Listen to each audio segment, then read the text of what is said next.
निवडणुकांच्या निकालांची उत्सुकता देशभर आहे। 4 जून 2024 ला लोकसभा मतदानाचे निकाल घोषित करण्यात आले।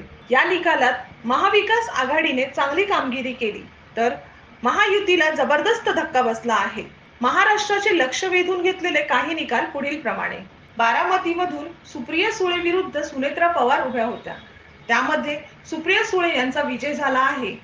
सातारामधून उदयनराजे विरुद्ध शशिकांत शिंदे यांची लढत होती, यामध्ये शशिकांत शिंदे यांचा पराभव झाला आहे। शिरूर लोकसभा क्षेत्रात अमोल कोल्हे विरुद्ध शिवाजीराव आढळराव असा अटीतटीचा मुकाबला होता, यात अमोल कोल्हे यांनी बाजी मारली आहे। तसेच उत्तर मध्य मुंबईमधून उज्ज्वल निकम विरुद्ध वर्षा गायकवाड यांची लढत पाहायला मिळाली, यामध्ये वर्षा गायकवाड यांनी बाजी मारली आहे। तर ठाणे लोकसभा क्षेत्रात नरेश मस्के यांनी राजन विचारे यांचा पराभव केला।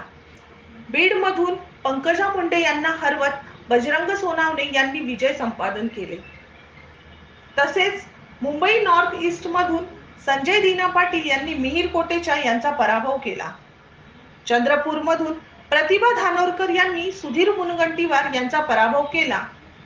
रत्नागिरी सिंधुदुर्ग मध्ये नारायण राणे विरुद्ध विनायक राऊत यांच्या सामन्यात नारायण राणेंनी विजय मिळवला आहे। कल्याण मधून श्रीकांत शिंदे यांनी वैशाली दरेकर यांचा पराभव केला आहे। रायगड मधून सुनील तटकरे यांच्या विरोधात अनंत गीते उभे होते, यामध्ये सुनील तटकरे यांनी बाजी मारली आहे। ब्युरो रिपोर्ट, प्रखर लोकमान्य। संपूर्ण महाराष्ट्रातील परखड बातम्या पाहण्यासाठी आमच्या प्रखर लोकमान्य न्यूजला सबस्क्राइब करून बेल आयकॉनवर क्लिक करायला विसरू नका।